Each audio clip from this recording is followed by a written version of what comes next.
Hi, welcome to Amber's Garden Corner. Today we are looking at a mushroom farm.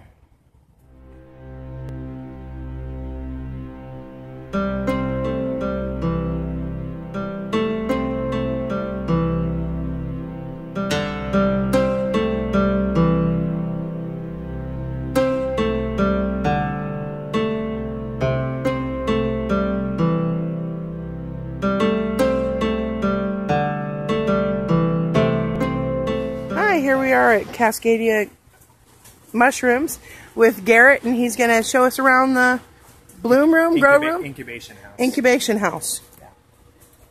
So, we have our shiitake kits over here, and these are probably the easiest way of growing shiitake at home.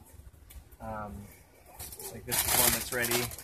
These ones are already incubated, inoculated, ready to go. All you have to do is open them up, take them out of the plastic, soak them in some water so they can suck up whatever they've lost in the process, and then make sure that your temperature and humidity is about right. So humidity tent, kitchen, living room, bathrooms. Not in the greenhouse. Greenhouses are great, as long as humidity is up there around 60 to 90%. Yeah, it's always, yeah. So that's your easiest shiitake method right there. So is that any specific kind of plastic that they're started in, or? This is a recyclable plastic. It's a high heat plastic. It doesn't have BPA or any of that bit of junk in it. It's pretty much just to get them to this stage, and then at that point we take them out to grow them.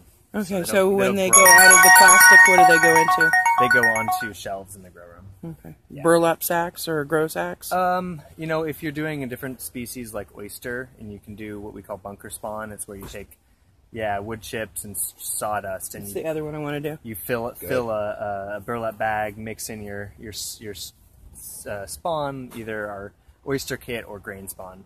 Mix that in, water it really well, and then put that out in the shade someplace. Okay. And that will colonize, and oysters will just grow right out of the side of it. Okay. So Do you mail order these kits? we do. Awesome. Oh, Yeah. cool. Yeah. And we'll provide you a link down below for you to check it out. Yeah. Yeah, we're like an hour away. We're going to want to do this, but Do you have a website as well? We do. CascadiaMushrooms.com. I'll provide all this link down below for this. Yeah. So that's the shiitake. So what do you put the shiitake in? You were kind of inferring that the oysters were different from the shiitake. How they're grown. Yeah. So they actually come out of the bag. Shiitake are special because they have this brown skin here is an actual dermis. It breathes, it exchanges moisture, it protects the block from harsh weather and change of climate. The oyster, on the other hand, does not have that. Yeah. And so it's something that needs to be mitigated by keeping them in the plastic or growing them in a burlap bag or laundry baskets or other kind of containers like buckets with holes in them. Yeah. And that way you can Now, once them. this medium has been spent, can you take the mycelium that's in there and inoculate it into another one? You can. It's on the edge. This species specifically, it doesn't naturalize here very well. It would naturalize on the East Coast if it had enough time, but it's a tropical mushroom, and so it needs a very sterile environment. It needs to be kind of protected in the whole growth process. But I've heard of people, and we have done some experiments, and they've worked, but it's just testy. Any issue with these growing in a greenhouse? No, the only issue you're going to have there is if your airflow isn't well enough, good enough, the green mold might take over a little bit early. It doesn't seem to be an issue when you're inside. Occasionally you get a little spot here and there, but the immune system of the block usually fights that off enough that it doesn't become a problem. Okay. In a greenhouse, though, it can get kind of stale and stagnant. So just making sure that it has some fresh air movement around it would make a big difference on that. We have a blower system that is constantly circulating in both rooms, and it's trying to minimize any kind of stratification that's happening in the grow room climate. So the jump of the humidity doesn't jump and fluctuate? Yep. Okay. So then it's all stable, no matter if you're on the floor or if you're 8 feet up. Once you get about 9 feet up, we don't really worry about it anymore because there's nothing growing up there. Awesome. We also have reishi.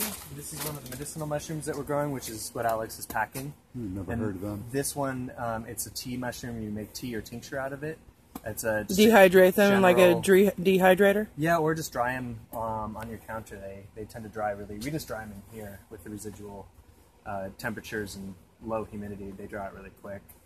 But they've been used for thousands of years as a medicinal mushroom for fighting cancers, autoimmune disorders. They're also a stimulant, so they can be used instead of coffee if you're trying to get yourself off caffeine. Instead of ginseng or whatever. Instead of ginseng, I would actually do a combination of the two, which would be really good because they're both adaptogens. Now, would you use like the regular tea steeper that's got the tea and the steep? You can. We like to do like a longer steep, or we actually parboil. Boil it and simmer it for an hour roughly, and then you can even do another second boil out of it. And the terpenes, I'm thinking of all kinds of other stuff. The alkaloids that are in this, I'm just spacing the name. It starts with a T. The medicinal qualities in here are really heat resistant, and so you can actually bring them up to a high heat, and it won't degrade those at all. Tincture is a really good way of doing it though, because it gets all of the whole scale of alkaloids.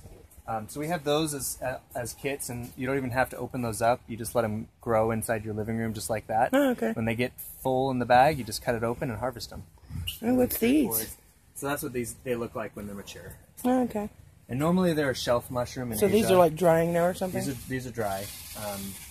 They're a shelf mushroom in Asia, but here, because the climate's different, they do the antler form.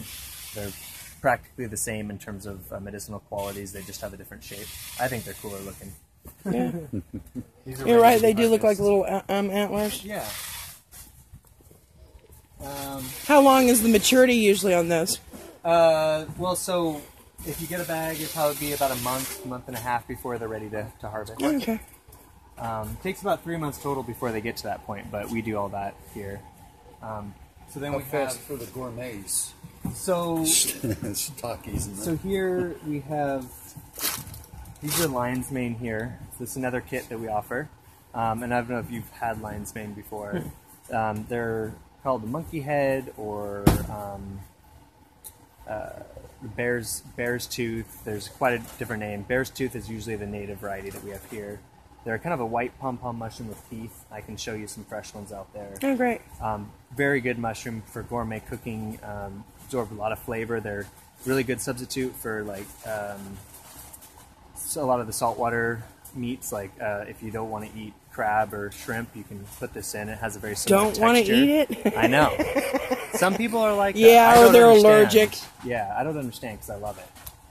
Or it's also a good chicken substitute if you marinate it and then deep fry it, whatever you want to do. So like it's basically a good vegetarian meat substitute? It is, but it's good for general just health. It's also has a lot of Is there a really protein count with these? Or? We don't have protein counts, but there's definitely protein in mushrooms. It's just different based on the conditions they're grown and the species. And then we have our oyster. And, what kind of oyster ones do you have? These are the blue oyster. Okay. And they're just a wide range. They do really well inside. They also do really well outside. We had some fruitings, really big fruitings on our pile, almost a month ago. So out in the cold. So it's a good wide range. That's why we usually sell them as a kit so that you can grow them out. Oh, that one's bad. Green mold. That happens occasionally. Oh, so when you see the green mold, they've gone bad? Yeah, well, occasionally it was contaminated in the inoculation process. Yeah. And then that's why. A little bit of green mold here and there. If the rest of it's colonized, nothing to worry about. I've studied the inoculation. It seems a little tedious. It's just about good sterile technique. Yeah. Staying clean. These kits are designed so that you can grow them inside, get mushrooms off of them. When they're all done, you can break this up and inoculate some straw, pasteurized straw, or other kind of cellulose material like newspaper, phone books. Where would you be able to get pasteurized straw? Well, you buy the straw and you do, in probably a 3-gallon, 4-gallon, whatever size pot you have, and just boil it. We do 55-gallon barrels over a propane cooker, like a crab cooker. And that works, about 4 to 5 hours. You got a full barrel of Is that something you're going to have to worry about with sawdust? Sawdust, you do have to sterilize. Okay. Yep. So but I recommend using a pressure cooker for that. That's one of the reasons why you use the live branches, so that nothing else has a chance to. As long as you know all about it. Well, as long as so that nothing else has a chance to. I can make a shaving. Get a hold of these it. With these guys, you don't even need to worry about pasteurizing wood chips. Oh, okay. If you're fresh right off the bat, you can also do them even if they're a month or so old. But you get a much better chance if you pasteurize the wood shavings, because the wood shavings don't have as much. Now I know these guys will do pine stuff. Will they do poplar as well? So these guys will do poplar. Pine is one of those that they technically could do, but we haven't had really good luck here with this variety. If you're going to do pine, there's some other varieties that I would look at. Yeah, I looked at the white oysters, which was pine friendly. Yeah. I was trying to find wood sources that were common for my area. Yeah. Which is evergreen. Yeah. That's the thing. It's that way everywhere. Yeah, a lot of conifers. Yeah. But alder is a great one. That's what we use for everything. That's alder good. logs, alder sawdust, alder wood chips. We'll be having a bunch of that sawdust soon. Yeah. And then we also stuff's dried though. We also have the wine cap, and the wine cap is a native to here. It's pretty much its range is from Idaho all the way to the coast, and then all the way up into Vancouver, BC, and farther up north, and then down south almost all the way to Northern California. So it doesn't mind cool and wet. Does not mind it. It's a very hardy, fast-growing mushroom, and you can see even that one's not a good example. Some of these younger ones are really neat, because you can see the mycelial, the mycorrhizae, really see how thick some of those strands of mycelium are. Yeah.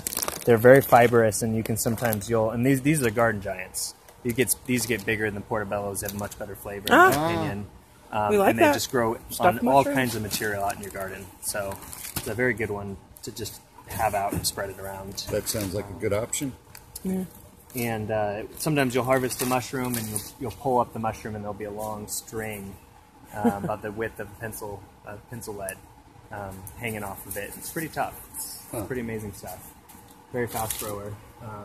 You plant it Is there any specific harvesting techniques that you do if you want to save your mycelium? For these guys, all you have to do is keep adding new wood chips to the pile. You can also take scoops of it to a bucket of fresh wood chips and inoculate the fresh wood chips with a scoop of already grown mycelium and wood chips. So there's quite a few different methods on how you can expand this, keep it going. Excellent. Yeah. Harvesting wise, it's basically just go out and pick them before the slugs get them, which is even an issue here. So. Yeah, well, everything. The slugs like everything, I swear. For soups and stir fries, they hold their texture really well. And what are these again? Nice piopinos. Piopinos? Black poplar mushroom is the other name. And they have a very nice, just kind of wild texture, wild flavor, but with a kind of a rounded, more mushroom flavor that you get in some of the cultivars. It's just generally a very good textured mushroom. And then we've got the oysters. Those are the blue oysters? These are the blue oysters. And these ones are a little more fragile, so I tend to like not using them in soup, but more in stir fries and like quick. That's what we like, stir fry. Yeah. In fact, I just recently got some white oysters, mushrooms from the store, so he could try them. Nice. And then we got the lion's mane. And Oh, they look like brains. yeah, these guys they're Interesting. You can really see the different. They look fragile. The teeth, they are pretty fragile. So are these, is there a special way you should store with these? All of them. How long they might last after you've harvested them? Paper bags for all mushrooms, never plastic. Plastic makes them sweat and they rot. Good tip. Yeah. So paper bags, and then keep them in the fridge. And I wouldn't leave any freshly picked mushrooms in longer for a week and a half, unless you want them to dry out. Yeah. And the good thing about paper bags is if you don't eat them, they'll just dry out in the paper bag. When they're bone dry, Rehydrate. or put them into a dehydrated or finish them off, put them into someplace warm where they can finish off, then just put them in a jar and you can rehydrate them anytime. Throw them in soup or whatever. Well, I see one thing I've been doing with mushrooms. And then we also have our shiitake, which are, let's see, This is our breadwinner. This is our. The delicious ones. These are the ones that we spend all of our effort on. So, yeah. Well, thank you very much for this tour. I hope you guys enjoyed this. Please like, subscribe, leave a comment below, and make sure you check out those links I'll provide below. Thank you.